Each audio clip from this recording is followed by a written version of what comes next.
Good evening and welcome to DarkHour Paranormal. I am your host, Michael Roser. And tonight, folks, we have another fantastic show ahead of us. Folks, I'm going to get right into it here. I'm very excited to maybe not introduce you to somebody you don't know, but perhaps a familiar name we've all heard many times before. Folks, tonight I have with us Brad Olsen. And as I mentioned, I'm incredibly excited to get this going with him. And before we do that, I want to read a quick bio so those who are not familiar with his extensive work get a little taste of what this gentleman has accomplished. Brad Olsen is the author of 9 books, including 2 in his Esoteric Series, Modern Esoteric and Future Esoteric. An award-winning author, public speaker, radio show host of the Esoteric Circle, book publisher, and event producer.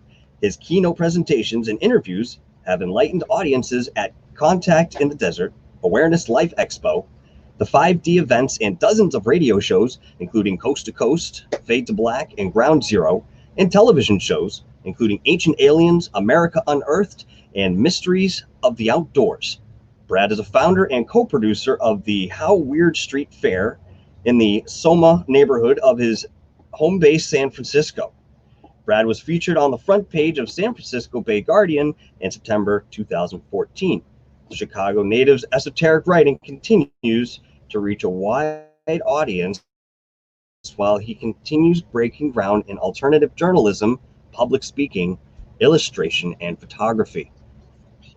Folks, without further ado, I'd like to bring to you this most incredible individual. Folks, please give a great warm welcome to Brad Olsen, and of course, my good buddy here, Gutter Gawker. Good evening, gentlemen. How are you tonight? Very good. That's such a kind intro. A few things have changed in this year of COVID. I no longer do my radio show. I have a new book in the Esoteric coming, so that'll be number 10 on the way. So even though we've had to change our schedules, no Weird Street Faire this year either, I use the time to get things done. So feeling good about the project I just completed. And this is the very first interview I've done since I could say my 10th book, Beyond Esoteric, Escaping Prison Planet, has been completed.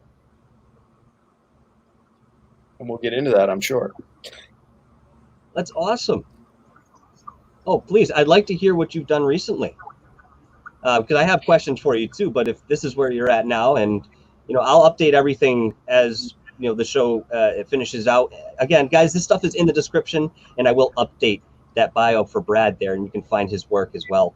But if you'd like to start with some of the recent work that you've done, I'd love to hear it. Well, yeah, now I'm starting to do interviews again. I was in self-imposed exile to get this whole thing done. It's a project. If you guys have ever endeavored to do a book or a long book like this, over 400 pages, there's so many details and moving parts, and I've been putting it off for a couple years. I usually come out with another new book every 3 years. This one's taken me 6 because I got involved with other things. I did audiobooks for the other 2 books in the Esoteric series. At that point, I had the radio show, and I was filming and taping for the audiobook on that radio show called the Esoteric Circle. But it is a commitment once a week. I know you guys do your shows. And for me, I just have to buckle down and pretty much shut out the world and get the work done. And it's done. And I'm happy to report my editor and my designer are the only 2 people other than myself who have seen it or read it. And they both think it's very suitable for my Esoteric series of books because I never repeat any of my material. It's always new stuff. And I've had a lot of these chapters that didn't fit in the first 2 ready to go in this one. So it's a really nice package. It's going to complement the other 2 perfectly, and it'll be out at the end of this year. That's fantastic. We very much look forward to that. And of course, as we learn more about it, I will add that in the description in due time. Yep. That's fascinating. 9 books now on your 10th. Yes. My goodness. So it would be safe to say that you know a few things, I think. Yeah, I've been interested in this subject for a long time. I speak at conferences. I get to meet some of the other great luminaries in this field. And one of my mentors and heroes of mine has been Jordan Maxwell, who has really been one of the godfathers of explaining esoteric subjects to the world for many decades now. And he unfortunately just retired earlier this year at the UFO MegaCon, which I was also a speaker at in February, right before COVID.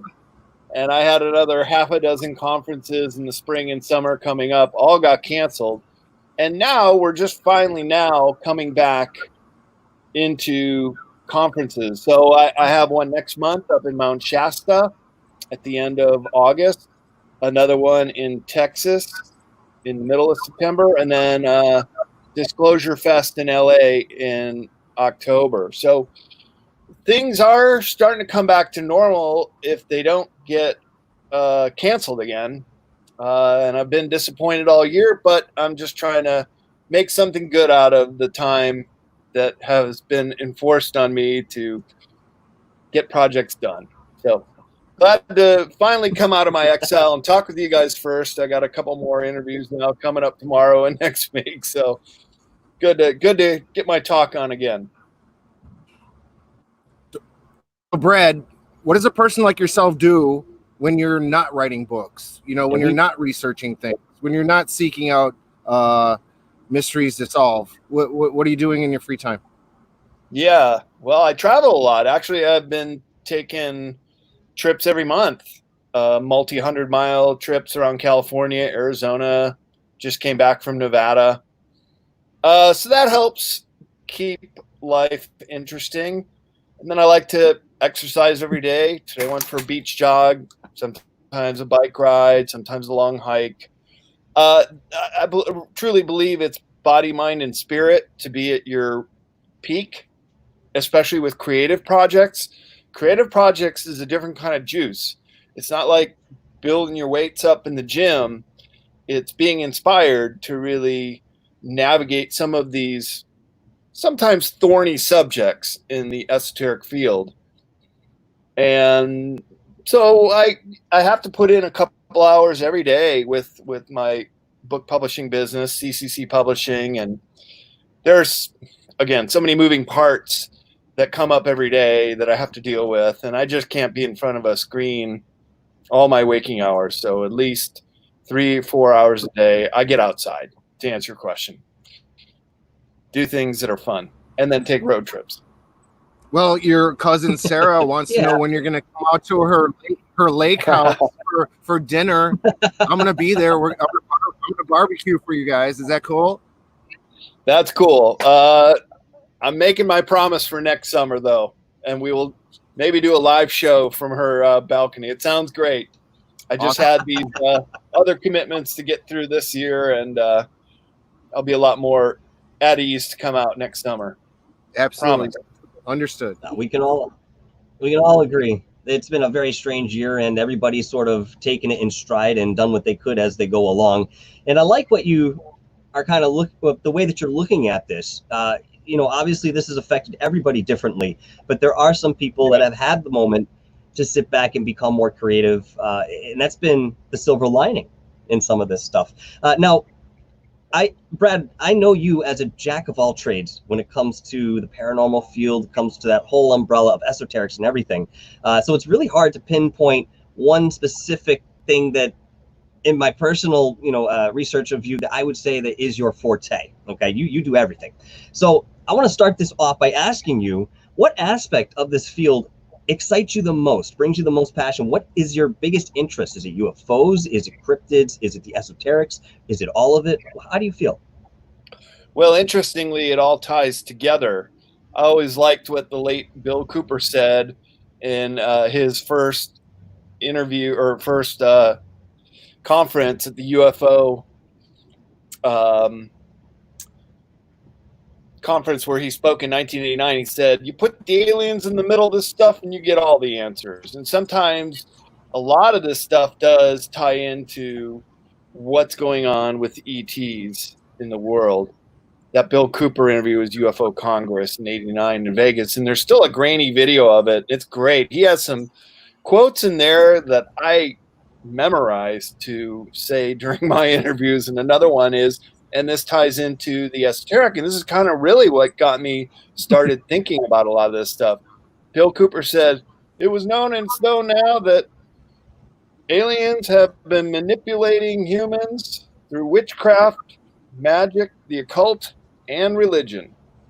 So if you put the aliens in the middle of all this stuff, in those five categories, you start to see who rules the world, who's got all the high technology, what the aliens have in mind for us, what their agenda is, why they may be coming here, or why they've already been here and maybe have been here for a while, called interterrestrials. Notice how we're always trained to look at the skies. Where's the UFO in the sky? What if they're coming from right here on Earth? And if they have been here on Earth for a number of years, centuries, then that's their workaround with this prime directive that you can't harm a host planet. But if they are of this planet, then they have what they would say their own dominion. And then you put the aliens in the middle of the stuff and you get all the answers. What do they like? And that is humans as a version of livestock. And I've been on with Carrie Cassidy a couple months ago, and she and I have met at a few conferences. And we're in agreement that humans are at an extreme disadvantage for not having the information about what's really going on in the world. We're so incredibly distracted with so many things that really just don't mean anything in the long run. And then we're just deer in the headlights often. When it comes and hits us, it hits us hard and we don't know what to do. So to answer your question, Michael, what really interests me is the disclosure movement and the feeling that we're really on the cusp of incredible information coming out, but also what it all means and what is our role and what will be our interaction with benevolent ETs. And it's my understanding there is a lot of interest on this planet right now during this transitionary period, but most of the good service to other ETs do not want to interfere because their version of the prime directive from Star Trek, which says you can't interfere, they're here to observe or to intermingle with a few select humans in a non-direct way. But this is the Great Awakening. This is the period of human history I think we've all been waiting for. This is when it's all going to come down, and it's going to be a do or die scenario, because this whole other side of the coin, you know, we're walking on this razor's edge between timeline 1, timeline 2. One is the golden age, one is a utopia environment, which I prefer to write about in my book, Future Esoteric. And there is the possibility that we could descend into this terrible, nightmarish, dystopian, new world order, corporate-controlled environment where if you survive the depopulation, you're just going to be practically a slave to them. But I believe that humans are born to be free, that we have free will, and we can make the right decisions if we're given the correct information. And that's a big if. Because, again, there's so much distraction and disinformation and bad information out there. You don't know who or what to believe anymore. But I always say, follow your intuition, follow your heart. If it feels true to you, follow that, pursue it, research it. Make it your own truth, make it your own power. And that's really up to each one of us as individuals to pursue that course. Isn't that the goal of every esoteric person, Brad, is to search for their own answers, right? You're onto something there. Does your new book talk about this, Brad? Bet it does. Absolutely. Well, can you share a little bit? So, Beyond Esoteric, Escaping Prison Planet. That should give you a big hint right there that it's all about us reaching for our own power and accepting our responsibility in this world, but always starting with the first step. And that is the two words on the Temple of Apollo at Delphi in ancient times was know thyself. You really have to go through this dark night of the soul, whatever it is that you go through, just like the example of the Buddha who fought all these demons before he came enlightened. You have to go through a lot of the hard truths that we're going to have to start to face up to. What has happened, the history that we don't know, what the malevolent ETs have been up to, how this all ties into Pedo Gate, and so much more. I mean, this is one giant onion here, and we're peeling it off layer at a time. But sometimes the deeper you go, the harder it is. And there, people put up blocks sometimes. They just don't want to go that way because it's not a very pleasant reality. I'll give an example. Talking about human abductions, talking about children going missing, talking about animal mutilations. We have to have these discussions because this is our human race, and we have been at a huge disadvantage up till this point, and we still are. I mean, I know we have a Space Force going out as the sixth arm of government that was just announced last year, and I applaud that, although I think the secret space program has been ongoing for decades, and this is just a way to bring it to the above ground. Well, I would like to ask you guys what you think of the Space Force, and if there had been backward engineered technology that has got this Space Force up there.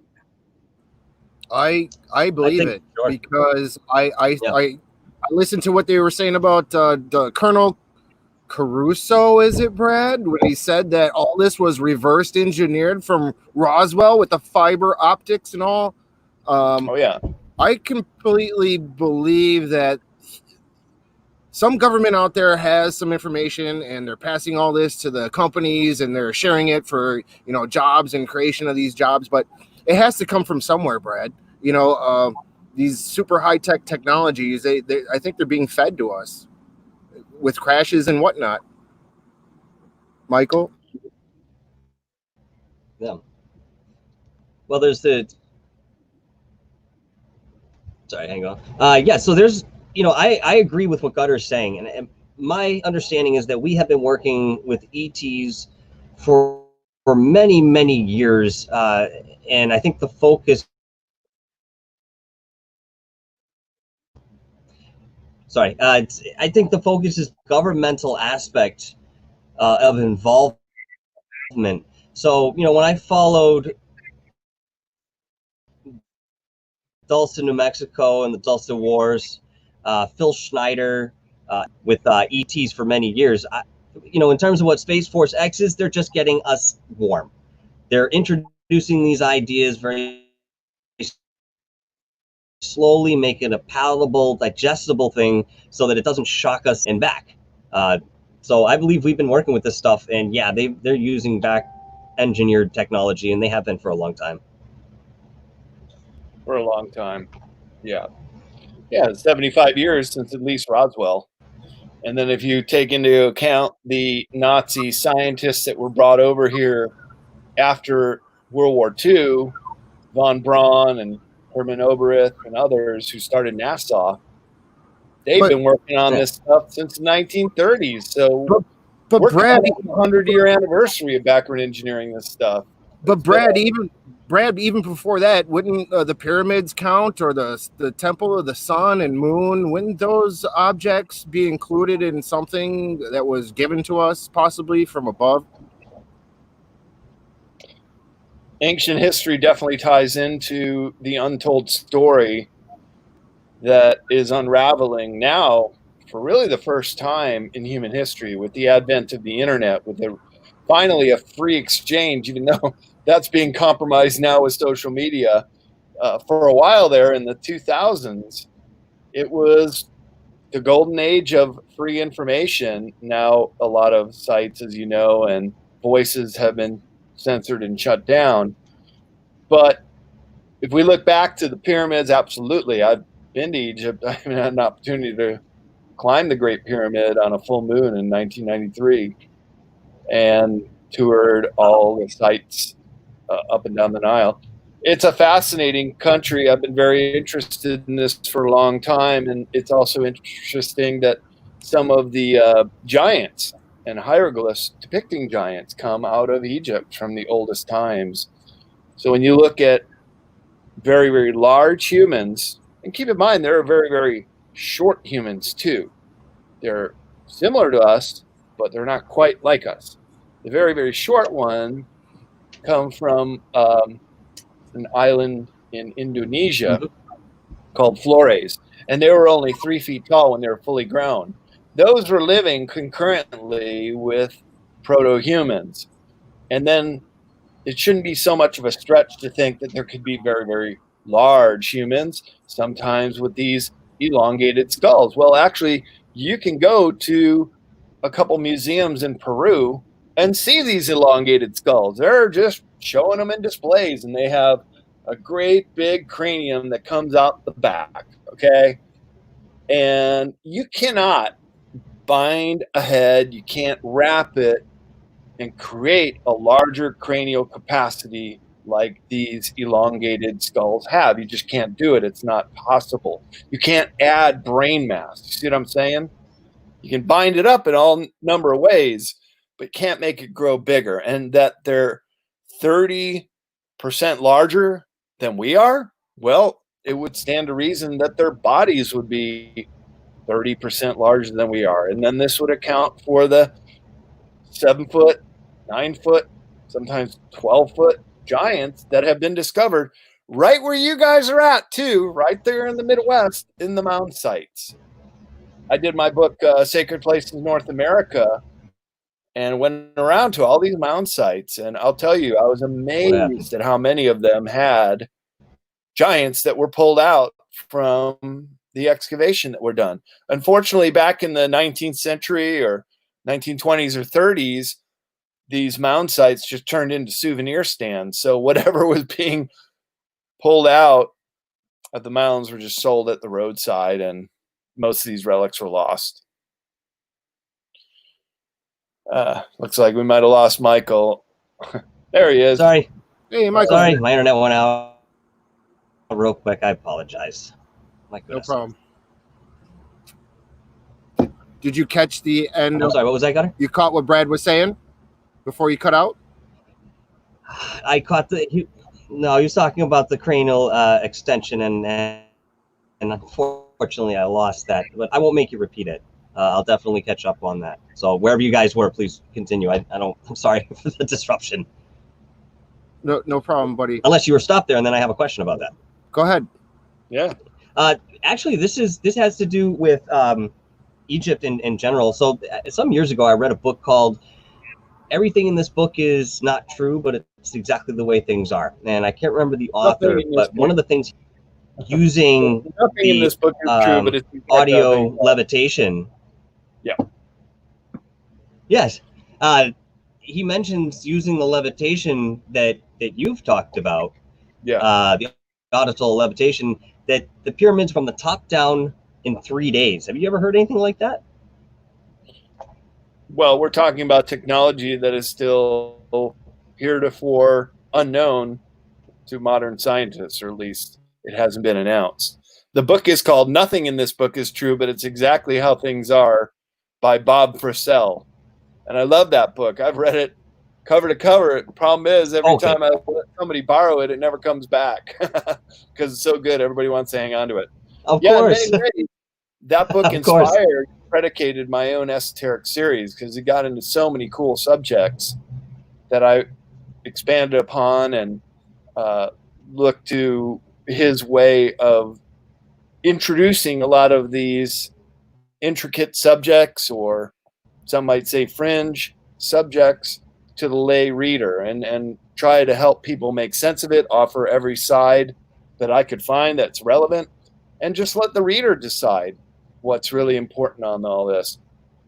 But on the tip of auditive levitation, that's one of my claims to fame on Ancient Aliens. I was on one of the episodes talking about it, how there was this technology, and it's been known to Tibetans, even into the modern age, but I would also say in ancient Egypt, Baalbek, and some of the Middle East locations where you have blocks of hewn stone that no crane in the world can even lift, yet they're fitted into the temple at Baalbek, Lebanon, and other megalithic blocks above and below it. And then there was this guy called Edley Scalian down in Florida, and he built this location called Coral Castle. Yeah. You know that? Oh, Have yeah. you been? I've never been there, but I've read about it. I think I saw an episode about it on In Search of, like, back in the 70s. Am I correct? You probably did. And it's the only modern megalithic site built within the last 100 years. I was just down there in January when I was speaking at a conference in Florida, and So, we went how check it come out. how come the person did not take that technology public, Brad, and profit from it? Well, he did profit from it. He was He the should roadside be. attraction, Yeah. but he needed to be down there. He was a little guy, only about 5'2", 100 pounds, yet he was moving 30-ton megalithic blocks up into position on top of other megalithic blocks or standing up obelisks. Truly remarkable. How did he get this technology, Brad? Well, this is auditive levitation. This is what he would always say when asked how he built the Coral Castle. Little Edley Scalian would say he knew the secrets of the ancient Egyptians. So that may tie into your original question. How were the pyramids built? Probably using this technique. Now look, an opera singer can shatter a wine glass with her voice. Right. So we know that there's already auditive frequencies that can affect matter, right? Well, let's just scale it up. Let's go from a wine glass to a 30-ton megalithic block. And if we use the example that I write about in Future Esoteric, The Unseen Realms, there was a doctor named Dr. Jarl, came from Sweden in the 1930s to help a lama, and they really liked him and said, now we're going to show you something. They took him out to a location in Tibet, and he has illustrations. I reproduced them in my book, Future Esoteric. There was one line of trumpeters, there was another line of drummers, and then the larger body of people on the outside were all the monks, and they were all chanting. And they would get a kind of rhythmic, harmonic beat going among everybody, and then they'd have their heads down when they were chanting. But when they looked up and the cacophony of sound got the loudest, the boulder started shaking and would just move right up, and it would place on a shelf. And Dr. Jarl witnessed this. He even filmed it. But when he got back to Sweden, the film was confiscated, but he still was able to manage to publish his findings and the illustrations he made. And that's almost 100 years ago that he observed that. Was this technology brought to us by God or by the extraterrestrials, Brad? Well, it doesn't have to be brought by anyone. It could be like Edley Scalian. He just remembered the technique. He just remembered the technology that he once used in a past life when he was working on the Great Pyramids, like he says. He knew the technology of how the pyramids were built, and it was using auditive levitation. Interesting. That reminds me of, was it Coral Castle, I think? There was a gentleman, and I don't remember his name. We were just talking about... about... that who you were talking about? Okay, I'm sorry. Yeah. Okay, sorry. And that's the only modern megalithic building in the world. Okay, cool. That's really was cool. Built in the last 100 years, and this guy did it all at secret, all at night, all by himself, and it's truly remarkable. If you're ever down in the Miami area, go out to Homestead, Florida, right on the way down to the Keys, and it'll blow your mind. There's you know why he built it, Brad, right? You know what his motivation was? Well, he broke up with his girlfriend when he came over here. He had a broken heart. That's right. He wanted to build her a castle that would never disintegrate, I guess, right? As his love for her never has disintegrated. Have you ever wrote a book for a woman, Brad, or someone special in your life? Have you ever really put them in the acknowledgments if they help in some way? And has any person that you're friends with or relatives has been like a muse in your life for things that you do? Oh yeah, for sure. Yeah. As I'm sure you guys have as well. Get inspiration. Yeah. From women sometimes. Yeah, Of course. I'm a musician. I mean, but I know that story very well. You know. and write songs about it. Good lyrics. Oh yeah, it comes out when you're low. You know what I mean? That's what they say. Um, I have a question here. Do you know who Drunvalo Melchizedek is? Sure. Read his books. I haven't met He him. did. He had two out that were based on his workshop that really captivated me in the late 90s, The Flower of Life, Ancient Secret of Flower of Life. In that book, I remember reading in the King's Chamber, in one of the pyramids there in Egypt, there's a tabernacle of sort. And when they opened it, it was reported that they found a crystalline, white crystalline type substance, very fine, that was sort of peppered around where perhaps somebody was laying, and Yeah. they kind of had the idea that this was maybe the last initiation that the person would go through in the the secret schools, the Eyes of Horus and so forth. And what they would do is they'd go off into the ethers, and they would gather information with the idea that they would anchor it back in, and then come out of the chamber more enlightened and wise and so forth. Now, in this process, he mentioned that through the pineal gland, it excretes out the top of the head this particular substance that turns into the powder. Now, I've heard you talk about monatomic gold. Is that the same thing, or is that something different? No, it's the same thing. Ah, And they tested it and found monatomic gold in the substance. And I have a chapter in my next book, Beyond Esoteric, all about the monatomic elements and monatomic gold and what that was all about, and how, like Sitchin said, there were proto-humans at the gold mines. The gold was all about monatomic gold. And it is the quick way to enlightenment and longevity. Once again, a subject that has been withheld from humanity, that could unlock so many secrets and so many things of our human abilities, that they do not want this kind of information released. But yeah, Drunvalo, he knew about it and wrote about it. I've heard from Egyptologists when they sampled that powder, which was near the sarcophagus in the king's chamber, and I think even inside of it. When they tested it, it was the excretion of using monatomic gold. And so what the pyramid was, and this goes back to your original question, Gutter, what it really was is an initiation chamber. And from the time of the ancient Greeks like Herodotus and other Greek philosophers that went on a pilgrimage to Egypt, and of course the Great Pyramid was there, and they knew how to get in there, to Napoleon, who spent a night in the Great Pyramid when France conquered Egypt. He came out white-faced, ashen, and would not speak of his experience. Because a night in the Great Pyramid, most especially if you have monatomic gold, will then fully open the pineal gland. And the pineal gland is a chapter I cover in my book, Modern Esoteric, and how this is wired like the third eye right here in the middle of our brain, between the two hemispheres of our brain. And in 99% plus of all humans, it's turned off, and it's calcified by drinking fluoride and other heavy metals in the body, attract to this eye in the brain, this third eye, about the size of a grain of rice, but it looks like a pineapple. And that's why you see pineapple imagery all around the world with the elite and the Vatican. Huh. And that's no coincidence. That means they have awakened their third eye.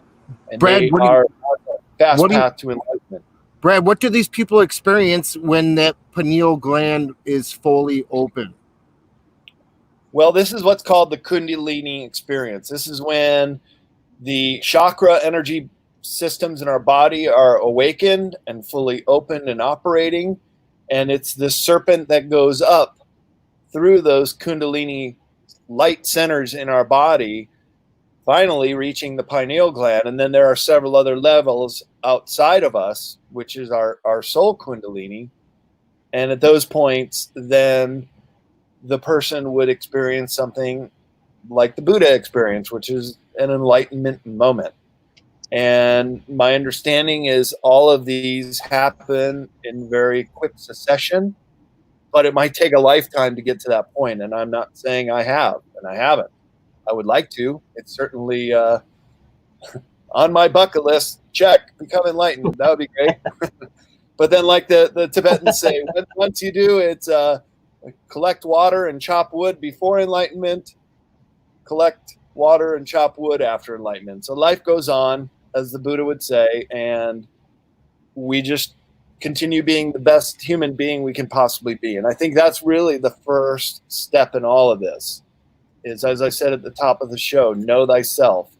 I asked a really wise person when I was much younger, traveling around the world in India, we both came from, and I asked him, what are the three things, or what is a person, an average person like me, what can I do to advance myself in this way?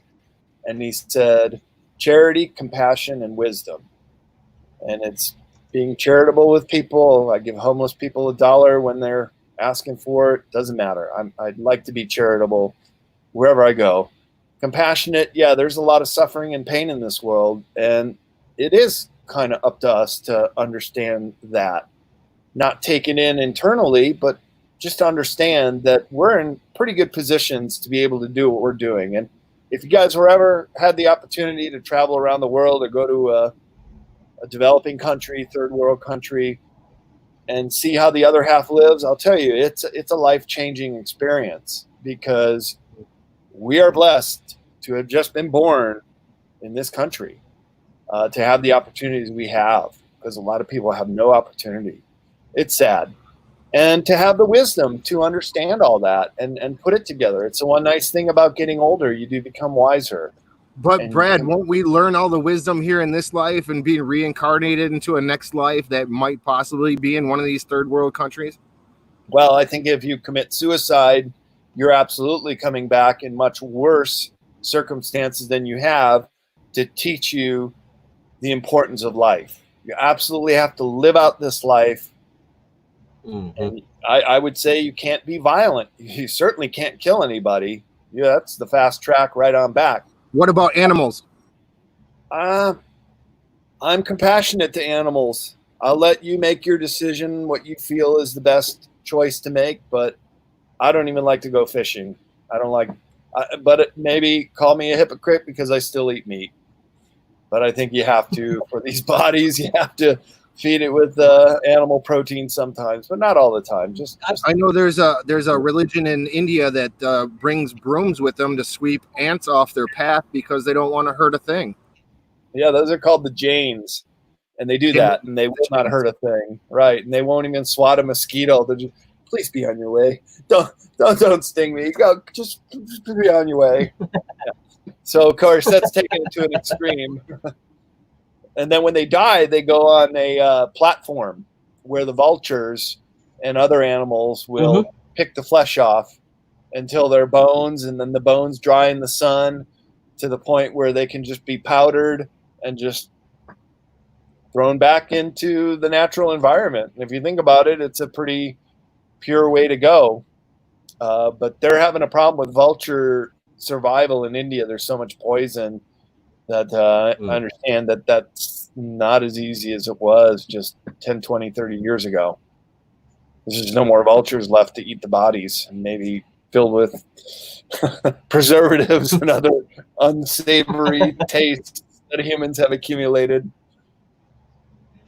I understand that, in terms of people eating meat, that it's directly corresponding to vibrational levels. Somebody who's a vegetarian might carry a lighter vibration, higher vibration. Somebody who eats meat might carry a lower vibration, but the reason for that is that they'll need that heavier grounding vibration in perhaps the body that they have or the experience that they've agreed to have in life. Do you see anything like that? Yeah, again, I'll say I'll let everybody make their own decision on whether they feel they want to eat meat, if they want to kill animals to provide that meat.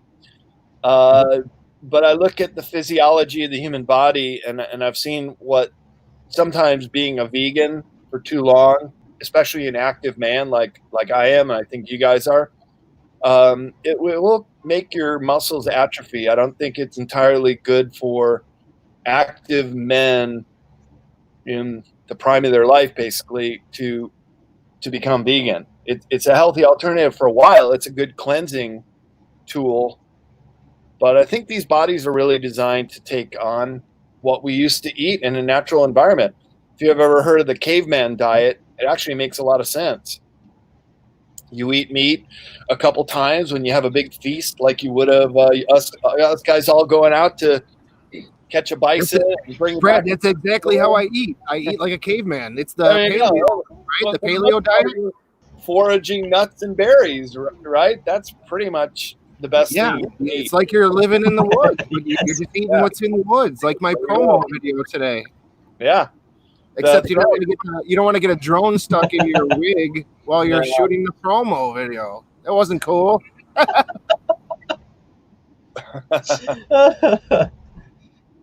Is there any correlation between monatomic gold and clustered water?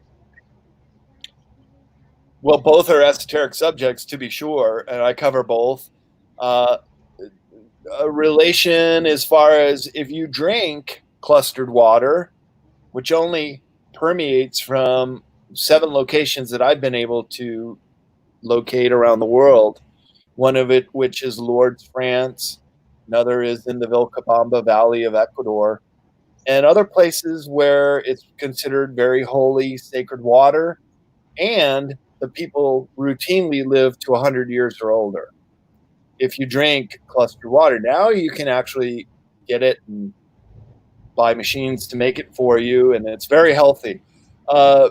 In my book, Future Esoteric, I cover the work of Dr. Emoto from Japan, who had used water, just neutral water, but had subjects praise and love that water, and others that would curse that water, call it dirty and poison. Then he would look at those water molecules under a microscope, and it's amazing how beautiful the love water was, like a snowflake in its beauty and symmetry, where the hated water was, it looked polluted, it looked all discombobulated on a molecular level.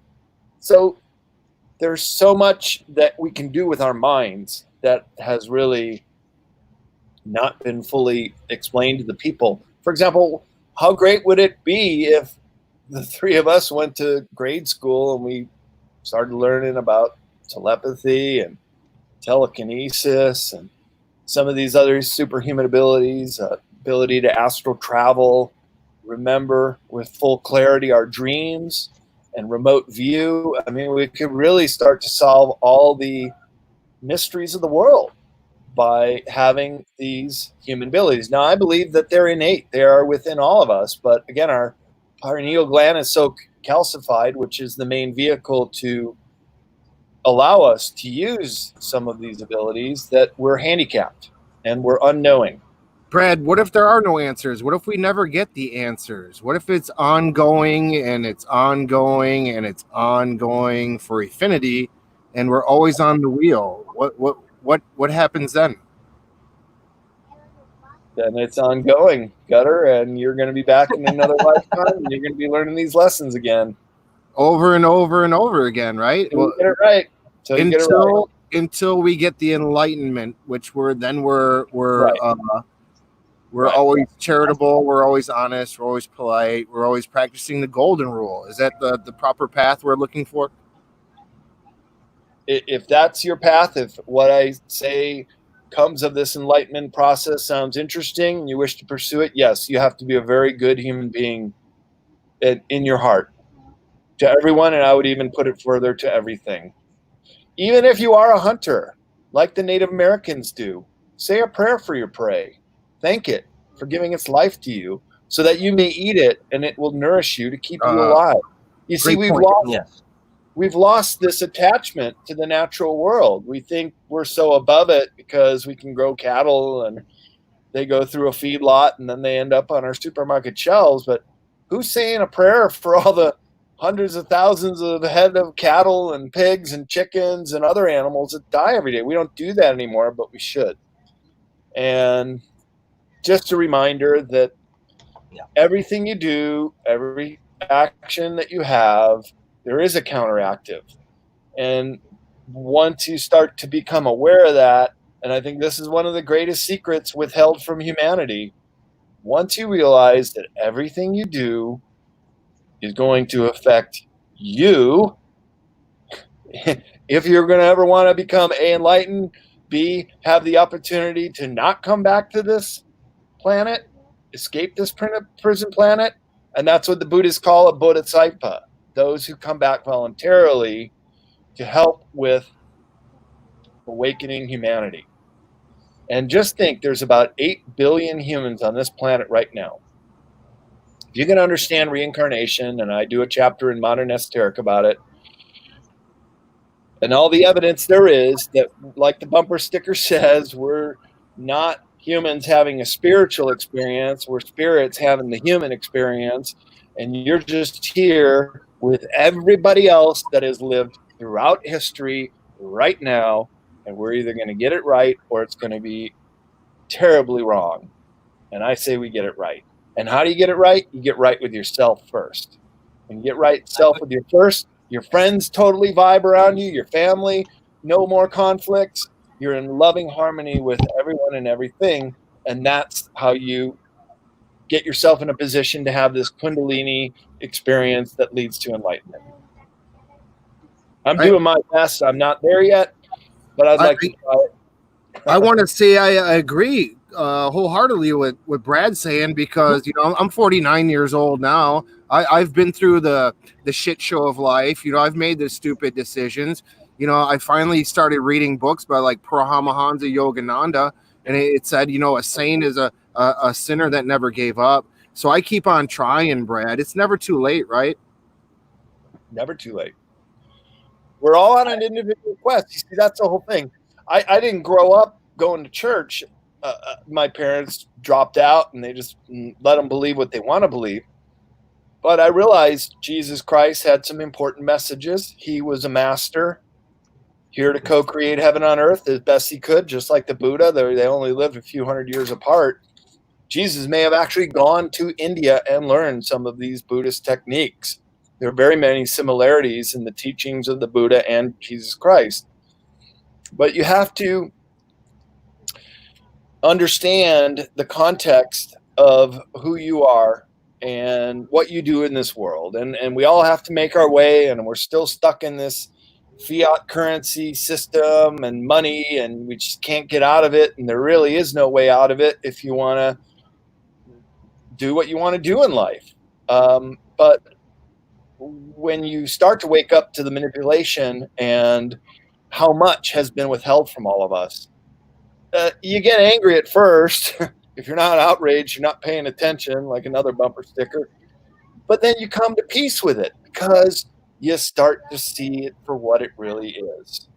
And that's a beautiful, wonderful experience when you start to know thyself and see the world around you into how you can become a better person. So not growing up an atheist, I didn't know the story of St. Peter. It's like, oh, you get to heaven, the pearly gates, and he looks at your life in review and says whether you can go to heaven or you got to go to hell or you're stuck in purgatory.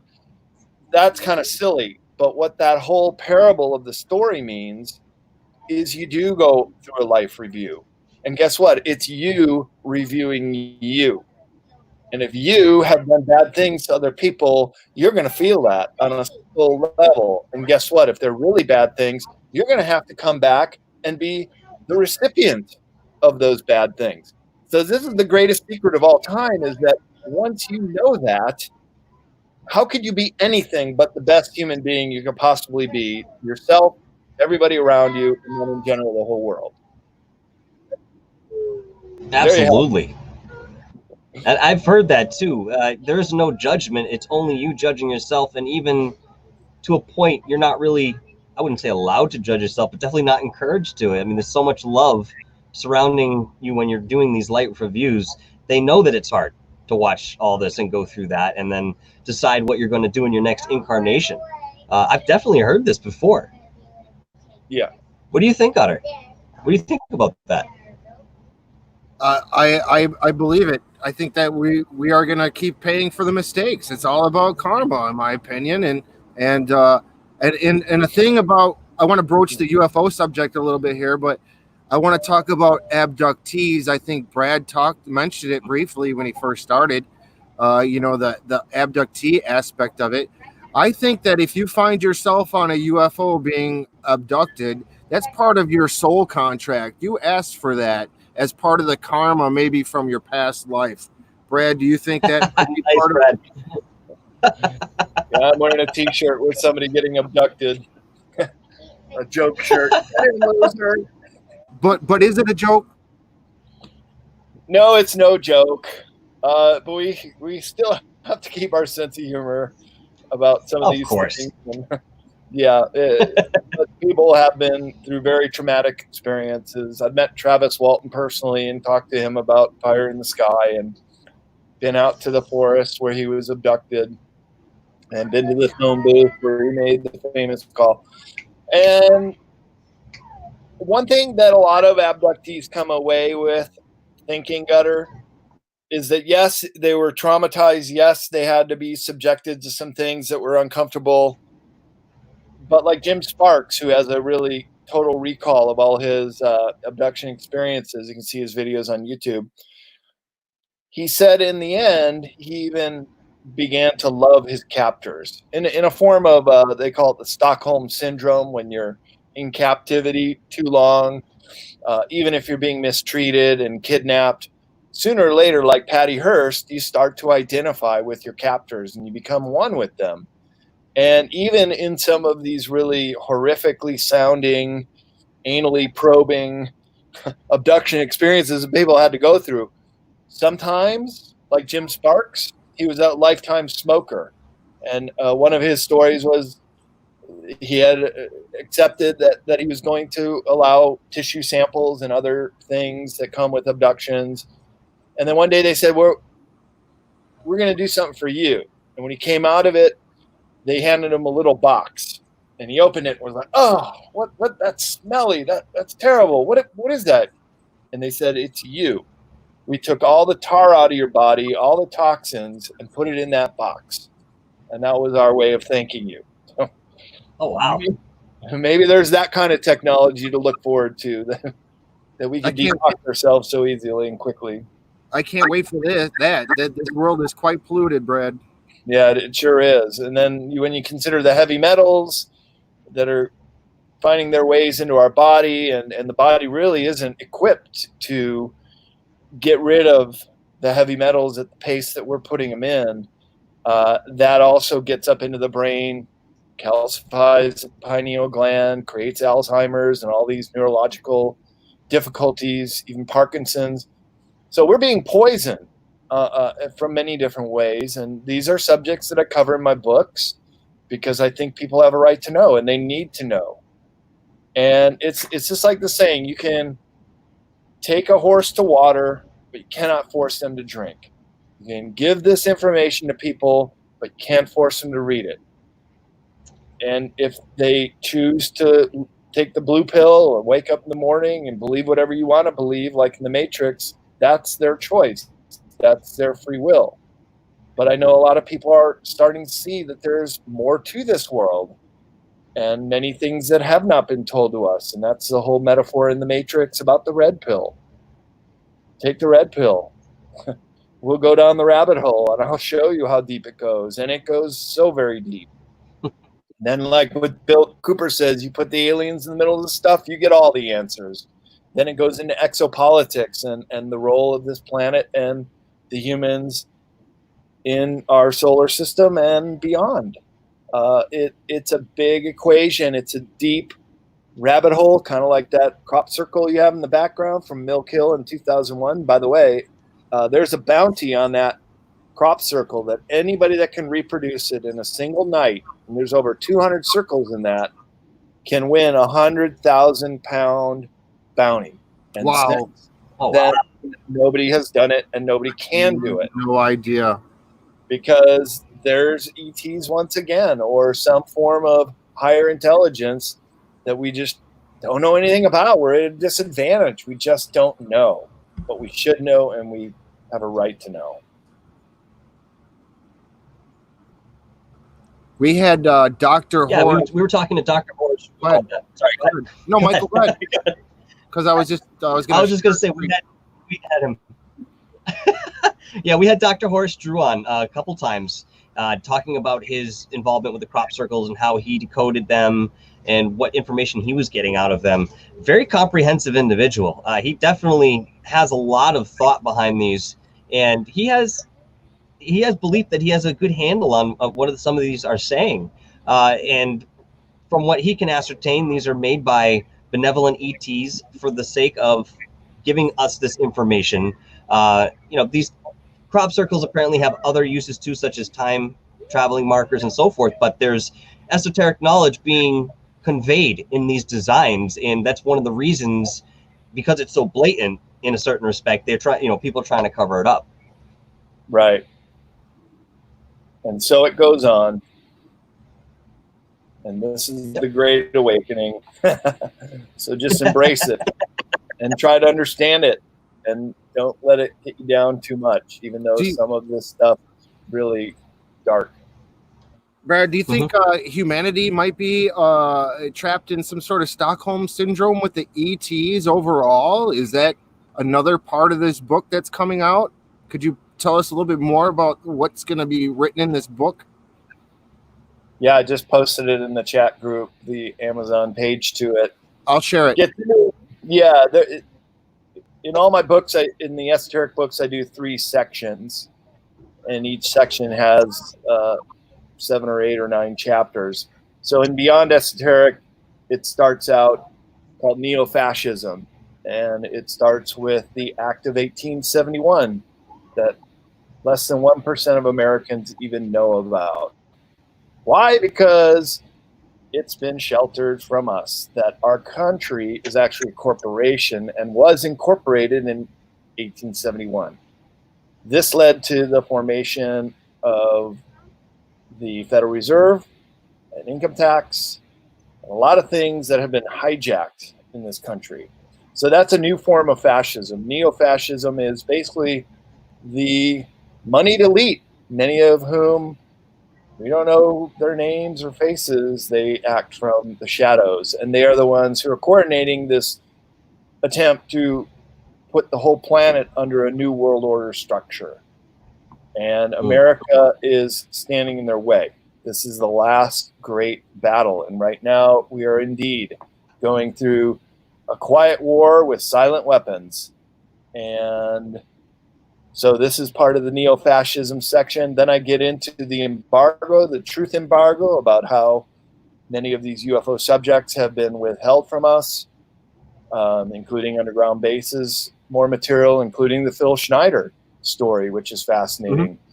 And the final section is called Ubermind, and it goes into transhumanism, to the terraforming of humans in the form of chemtrailing, nanobots, and our whole bioterrain, how that is misunderstood. And we see a lot of that happening right now with coronavirus, that somehow we don't get the information that our immune system can fight this thing, and our bodies are really prepared to do these kind of things.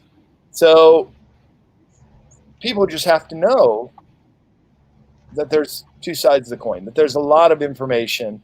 Some estimates put it in the high 90% of all real, true, good information that people need to know has been withheld from us, that we're only getting 2 or 3%, and it's so much propaganda in the world. And in the neo-fascism section, I describe how the Smith-Mundt Act made propaganda legal.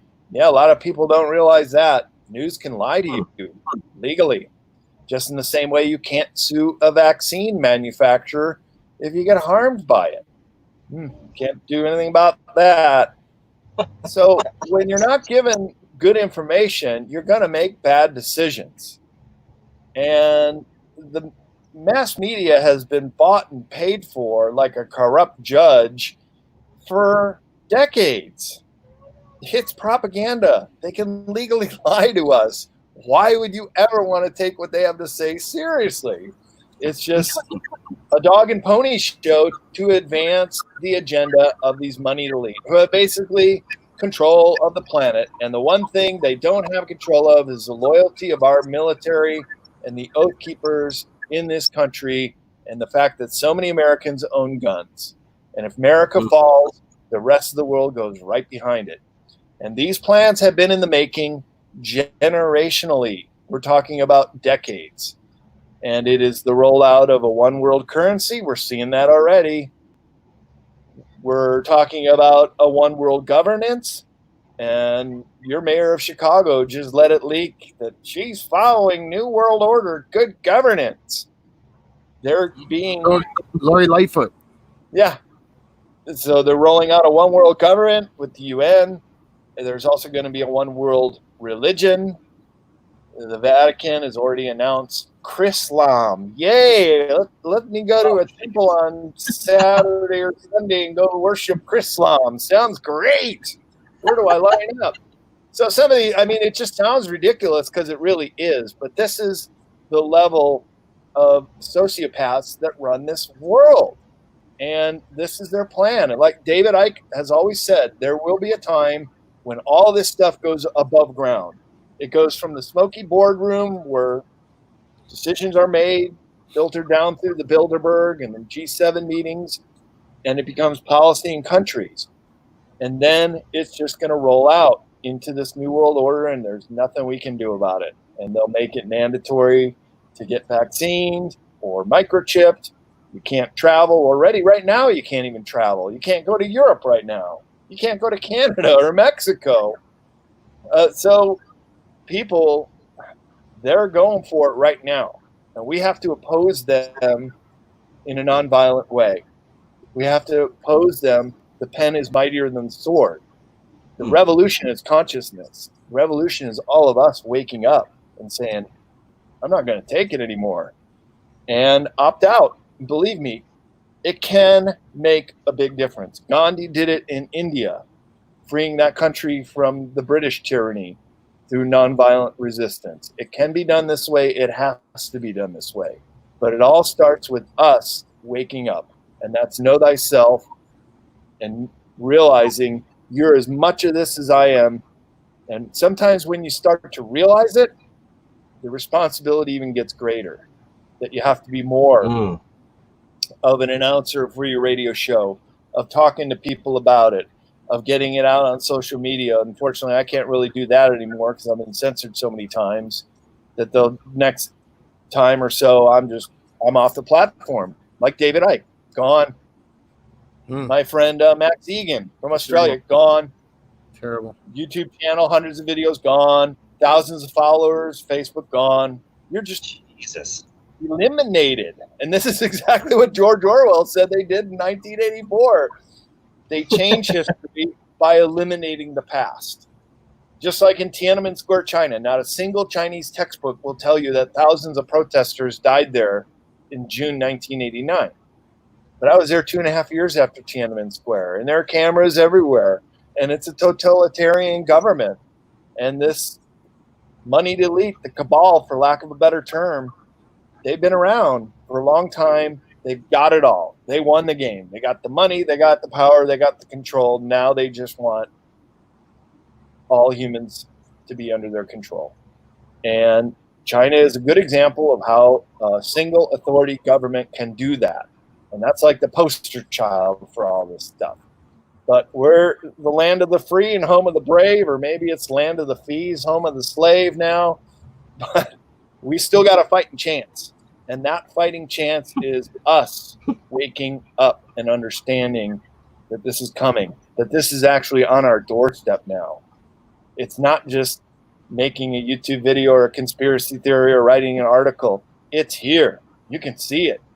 It's showing its ugly face. And we have to understand it and opt out and not participate as best we can. I think that's the best advice I can get for how to function through all this, but just realize there are so many agendas going on and the media perpetuates them that it's really up to us to navigate those waters. And like I said, truth resonates from within. So I do believe we have intuition, and we have a way to follow our higher powers to tell us what's wheat from the chaff kind of thing, and know the truth fundamentally to ourselves. It resonates. Truth is like a pillar. It's always going to stand the test of time. You can wrap it up in so many different ways with propaganda, lies, disinformation. All that stuff falls away. You still have that pillar of truth, and it always will be. And so when you find that truth and you follow your truth and you understand your truth, it becomes a power that you have then accumulated. So, for example, somebody wants to be a black belt in karate, put on a karate suit and a black belt. Hey, look, everybody, I'm a black belt. You've never done a kick in your life. You're not a black belt. You have to work for that for years and decades and training and get your ass kicked and fall to the mat and learn all the technique. Then you could say you're a black belt, and then it becomes your power. And that's what this human experience is all about, is finding what your passion is and following it and letting knowledge be your power. And it's so important these days that people can grasp the enormity of the meaning of that, is that we all individually have to wake up to this. And then that goes back to our personal karma, like you said, Gutter. And it is. And we've seen it all. Instant karma, slap somebody upside the head after they did something wrong. And Brad, I have shown nothing but good intent and good karma towards the extraterrestrials that fly these UFOs over me constantly. How come they're not coming down to share their knowledge with me personally? I don't think they can, man. That's not their job. That's not their duty. They're not here to be our babysitters. I think humanity needs to wake up collectively, and maybe that's the 100th monkey effect, when 10% of the human race can grok these subjects and feel that we're ready for that contact. But hey, I'm the same way, even more so. I'm out in the desert with night vision goggles, with people that search the skies, and heading back out to the dark of Nevada next month to do even more. And we're ready for it, but I think you got to imagine how much more advanced than they are. But a lot of these people say that these entities are demonic, Gutter. They say stay away from them, Gutter. They tell me on YouTube chat and comments on my videos, these things are just feeding off my negative energy and I need to stay away from it. But that's why I always try to extend the brightest I can. Well, good philosophy. Don't change. But there is. What about guys like Billy Meyer? Why him? Billy Meyer, yeah, he's still alive. Like that. Yeah, why did they choose? Backstory on that? Yeah, the backstory on Billy Meyer is that he lost one of his arms as a young man, so he would never be able to, say, strangulate or be physically violent with any of them. So apparently that's why he was chosen, because he could never revert to the fear and the anger and think about if they're coming here from light years away with technology that'll blow us away. They got to be looking at what we're up to on this planet. Like, we're the planet of the apes down here. We're just a bunch of primitive proto humans that are still killing each other, that are allowing our own kind to die of starvation every single night, that is still engaged in wars and environmental degradation. Of course, much of this is more than any of us have any control over, but we could see it for what it is. And it is the global control of this planet. And this planet is a gem. This planet is a genetic storehouse. This planet is a garden planet. And we have to preserve it for that. And I also believe all animals have rights in some way. So if the oceans are getting polluted, that they have a right to live in an unpolluted ocean and not be overhunted or overfished. So many things are out of balance, but I believe that humans are smart enough to know this and make that difference and make a change. I hope. Do you think that there is an inner earth of sort, maybe not as described by some people, where there's an inner sun. I don't know, to be honest with you, but do you think that there's a plush area in the Earth that perhaps some of the Atlanteans who decided to stay with the Earth had gone into and are now living amongst a completely different ecosystem? Do you see any evidence of that in your research? Well, it's very intriguing. As far as like the Agartha sun within the Earth, verdant green inside Antarctica, I haven't found any direct evidence for that. I do know there is a huge no-fly zone near the South Pole, and there is some kind of massive hole, but it's up 2 miles on the polar plateau. So that giant hole in the South Pole could just be going through the ice to the bedrock 2 miles below. And from all appearances, it would look like it's an entryway into inner Earth. Of course, there are underground bases all over the place, too. Excuse me a minute. Okay. And so the possibility is that it could be a combination of natural cavern systems to human or ET made underground bases. Can't rule that out. There are over 130 underground bases here in the U.S. alone. So that could be construed. And of course, you can create an environment. Everybody knows, like grow rooms, you can make any kind of indoor scenario, a jungle, add a waterfall if you got water. You can make it look that way. It can be done. And my understanding is some of these larger deep underground bases do have that. Hydroponic gardens. It's quite possible to make it look that way. But I'm intrigued with the stories of Shangri-La and some of these utopia environments under the Earth, Agartha, and so forth. I'm fascinated with that, and even under Mount Shasta, the city called Telos, and the possibility that ETs may be existing there, the interterrestrials. But again, it's almost like going light years to another planet, going inside to some of these locations. It might not be for us. We're not ready for it. We're not invited. And therefore, they have ways to keep us out. But I know when I was in South America last year, one of the guys that was on my Antarctica sail trip, he had actually been an eyewitness to one of the entrances into these passages that just go on miles and miles and miles with stairs cut into the rock and stuff. David Hatcher Childress, who I work with too, in his book, The Lost Cities of South America, he describes it as well. There's entranceways in different countries in South America, and you can walk for days and days and days and show up in Brazil kind of thing. So the propensity that there are underground civilizations, yes, very high. There are. How they're lit, how they're powered, how the water and other plant life get down there can be probably explained with hydroponics and other technology. But maybe there is, too. That would be a great discovery. What do you guys? It's interesting. Well, you brought up Shangri-La, and, from what I understood, this is actually a physical and non-physical place, but a very high vibrational place. And again, like you've mentioned as a motif in a way tonight here, Brad, you have to know yourself, and you have to be able to love yourself and bring yourself to that point of complete acceptance, in unconditional love and so forth. And a lot of these gurus who have actually been able to travel into the inner Earth, so it's been reported, had reached that point within themselves and then were welcomed into the inner Earth. And a lot of times, or Shangri-La, or some civilization like that, and a lot of times they don't come back. That's true.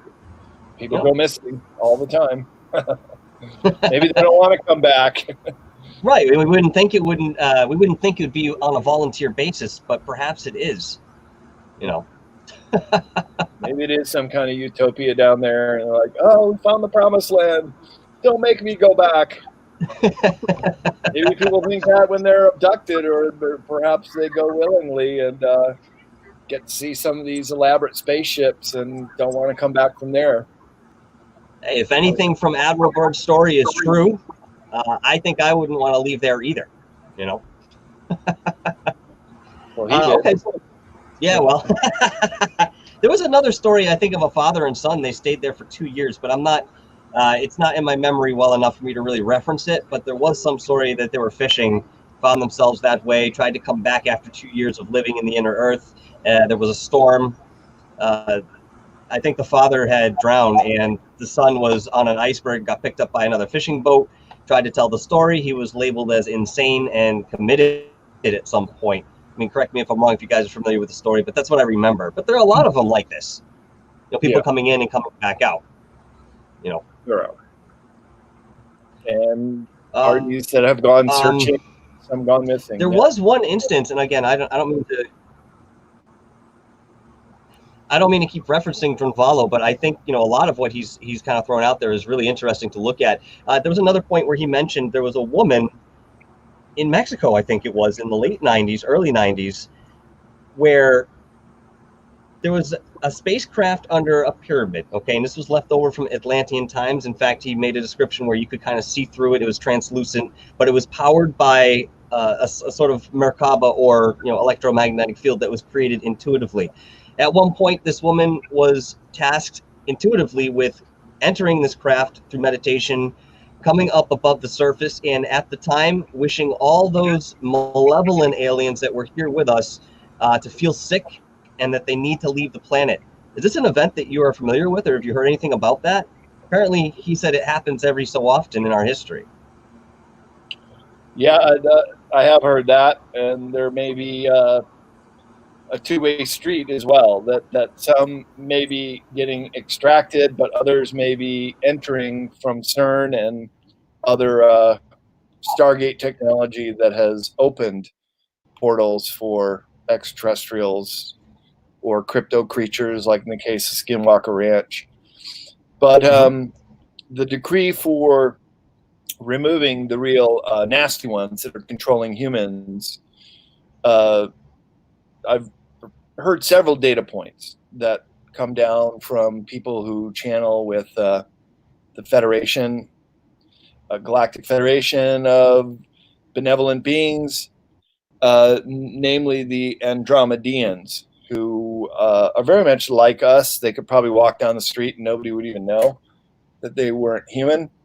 But they were citing in the future, by several hundred years, about 350 years from now, Earth, if it goes on this timeline of New World Order, totalitarian, this neo-fascism, we're all under its control, Earth in the future becomes a very dangerous planet. And we then have technology and ships, much like the movie Avatar, and we're going out and exploiting the universe and blowing up everybody that gets in our way. And they traced the timeline back to 9/11/2001. And what happened then? Obviously, Wow. walls came down. There was a huge amount of tyranny that basically was unleashed, that was putting it right out in front of all of us, that none of us can do anything about. That this false flag had then started this timeline that would lead to 350 years from now in total tyranny. But keep in mind that we also have a timeline that is much more probable to happen, and that is this golden age, timeline 1. It's the way the river is flowing. It is our destiny in many ways to become free of the yoke that has choked us for so long, to become a sovereign planet, to start caring for all the people of the world and the animals and the welfare of this planet. Then and only then will we be accepted into this federation of planets on a universal scale that every human being knows about it. So I think that answers your question there, Gutter, that why don't they just show themselves? Well, they don't think we're ready yet. But when we are, it'll be like seeing an airplane. It'll just be so commonplace, a different kind of exotic craft. And it certainly is not burning carbon fuel anymore. So that's one of the main reasons why this has been kept under wraps for so long. The alien issue has been above top secret. In the UN, it's classified as cosmic top secret, is the highest level of classification. And that's concerning anything to do with the extraterrestrials.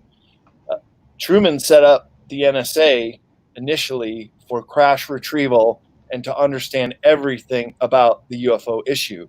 And until the 1980s, the government didn't even acknowledge it existed. That's where it got the nickname No Such Agency, because they just denied it existed. So that can work to a certain point, but sooner or later people wake up, and sooner or later we start to demand to know the truth on this subject. And the truth why they wanted to keep it under wraps for so long, and still do, is because your first question, if aliens showed up on the White House lawn, Gutter, might be, wow, look at them, check out the scales and the slit in their eyes, and maybe they're 12 feet tall like the giants. Oh. Yeah, but then the second question you're going to ask is, how did they get here? And when you realize it wasn't by using a Roman candle rocket to propel a ship into outer space and burning solid fuel, that they're using some kind of exotic technology, 0 point energy that doesn't pollute, that is free energy that can be extracted from planets, volcanoes, or elsewhere, then guess what? All of your energy companies in the world are soon out of business. Guess what the number one industry on this planet is? It's energy. Look at what we're still doing, burning coal, gas, oil, nuke, all unsustainable, all unnecessary. Had we been going on timeline 1 for the last 100 years, people like Tesla hadn't been squelched and his technology stolen and basically shoved into some dark file cabinets where nobody can use, we would be on this trajectory and there would be no air pollution anymore. So this is all perpetuated by these same people who want this new world order. We've got to get them out. They're a parasite. They are the worst thing for us, and they keep making it worse for us. And they want to be our governors from behind the scenes. No, this has to end. And we have to take our power back. And we can. And we're the many, and they're the very few. And this can be done. And it will be done. And this technology is slowly making its way out. It is going to blow people away, how advanced humans have been for the last few decades. I'm glad you mentioned Colonel Corso's book, Gutter. It's called The Day After Roswell, and it should be required reading right up there with Nothing in This Book is True, but it's exactly how things are. Okay, and my Esoteric Series of books, too, to put together this big picture that there's so many subjects that we're talking about here tonight that have just been withheld from humanity. And once you know them, they become your power. And it's very good for all of us to start endeavoring to learn these things. So, absolutely. Good questions. Oh, thank you. So, Gutter. Yeah, go ahead. I know we're getting close to time here. Did you have anything you wanted to talk about in the end before I turn it over to Brad and let him give the last thing I wanted to say that you had talked about, Brad, and it's regard to extraterrestrials and UFOs, and from my personal experience with them and what I see and how they interact with me, they seem to show personality. And I believe that anything that shows a personality has a soul. You know, it comes through with animals. Sometimes you'll see it in an animal, like a dog. They'll show personality. I believe that those types of entities that do show personality, connect with us on a higher level. And like you started out tonight, there are some benevolent ones, and I'm trying to figure out who they are, and there are negative ones as well. When I first started talking about all this UFO stuff, I just want to know their intent. That's the bottom line, Brad. I don't know the ET's intent. Right. Well, that intent is the whole field of study called exopolitics. and that is what is their interest in us, what is our interaction with them, what do they want from us, what are we getting from them, what are we protecting, what are they exploiting, what are we exploiting, what are they protecting. So there's so many variations of this. We could do a whole show on exopolitics, Gutter, and it's quite complicated, but suffice it to say at the end of this show that there is a very exuberant trade going on through these secret space programs in a couple different countries, not just the U.S., interacting with ETs, and that is certainly another reason why it has been justified to keep this secret. But you can't keep a secret too long. The truth is a pillar. It will reveal itself. It already is and happening. And that's the yin and yang of life, right? It always comes around. You got that right.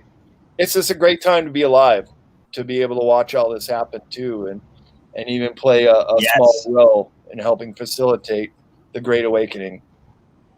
I love when Brad comes on. I always have the greatest time. I get to ask all my weird questions and talk about all the craziest stuff. I love this subject. Everybody that jumps in our chat room loves it too. They all want to know about your book though, Brad. They want to know more about it. Before you go, can you give us a little bit more? Sure. Well, book one in the series called Modern Esoteric Beyond Our Senses. It goes back from the beginning with antediluvian civilizations, Atlantis, Lemuria, up to this modern age, many things that we're dealing with, all the traditions from mystery schools and other esoteric subjects I mentioned during the show, the pineal gland, sacred geometry, how to identify symbols, many good things.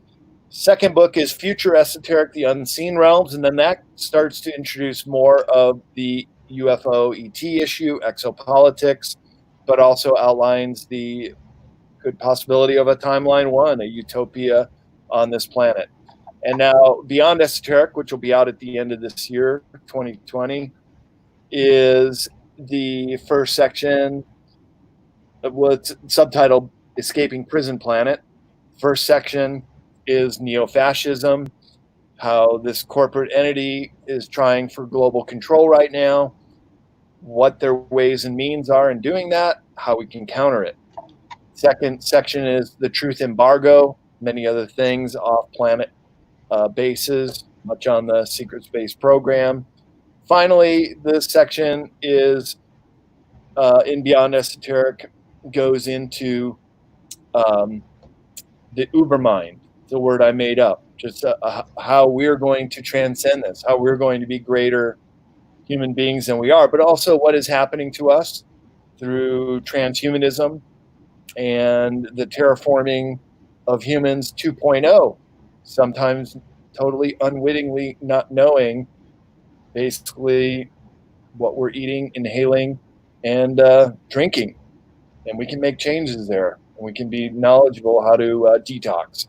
So things like that are absolutely essential that people need to know. And as I say, I don't repeat my materials. So I invite everybody to check out cccpublishing.com. That's my publishing website. I do other authors such as Leo Lyons-Agami, Lon Milo Duquette, and others. Learn more about me, bradolson.com. You can find me on my YouTube channel, CCC Publishing, the Esoteric Series.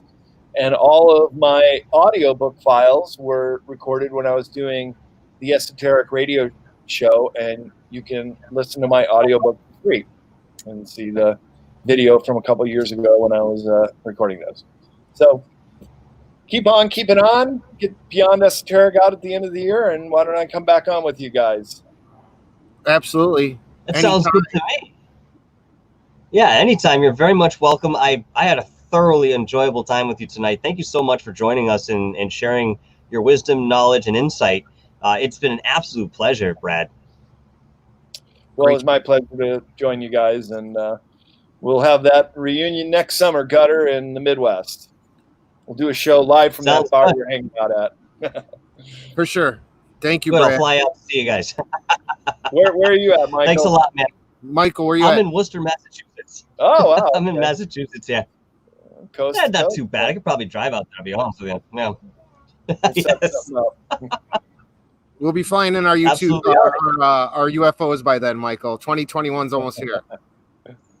Maybe you'll get a drone big enough we can just fit inside, Gutter. I'm just saying. Maybe by then, you never know. My next. But, okay, so thank you very much. Yep. All right, guys. All right, thank you. Thank you very much, Brad. Have a wonderful rest of your evening. We will talk to you soon, pal. Thank you, guys. We'll Thank see you very much. Awesome stuff. Thanks so much for joining us. Oh God, I love it. Good job. I love when Brad's on. It's mind blowing the stuff we could talk about with him. Oh, he's one of those individuals. You know, you could sit, grab a cup of coffee or three, and make an entire day and night out of it. And you still only scratch the surface. That's why it's such a privilege to talk to somebody like Brad. And thank you, Gutter, for getting him to come on and following up and doing that, man. I really appreciate that, bro. This has been awesome. Should we have told him about our meditation practice that we're working on to make a crop circle appear? Oh, geez. We didn't mention that, did we? I don't know. We could have. But why don't you say something about it? Me and DarkHour, we picked a pattern. Him and I picked a pattern, and we're meditating on it. And we're gonna wait and see if this pattern shows up in a crop circle field. And if it does, it's gonna be craziness. We'll see. We're doing a thought experiment. That just blow minds. Yeah. Thank you for tonight, Dr. Horst Drew. Great job, buddy. Great job tonight. Thank you. Very much. It's always awesome. You were awesome. All the people in chat were awesome. Thank you so much. I got to give a shout out to Richie. I got to give a shout out to Richie Goofon. We had scheduled the show at a time when it was convenient for Brad, and I told him that I would have him on and have him on Dark Hour, and so I hope that everything is all good in the gang. Cool in the gang, I meant. Yep, and in addition, I want to thank Rick's Realm for coming in tonight. Good to see you again, buddy. Right. Thanks for stopping by. You don't really stop by. You live with us. So, I mean, it's just part of the family, pal, and you always have been. Thanks for coming. And again, thank you, everyone, tonight for joining us. I hope you enjoyed the show. Keep in touch. We're going to be scheduling a few things up for this week coming. We have Jocko Johnson coming on Sunday night. He is a retired police force personnel, and this guy has some incredible insight.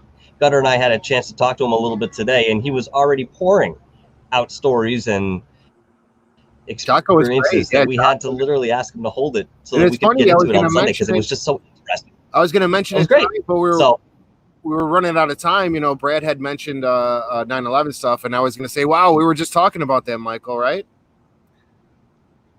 Yeah, dude, in quite the detail too. So I'm very excited to have Jocko on and see how that goes. So Gutter, stick around after. I'll talk to you real quick, but here we go, folks. We're going to wrap it up. I hope all of you had a great time and hope you have a great rest of your evening. We'll see you next time on DarkHour Paranormal. Cheers. Cheers.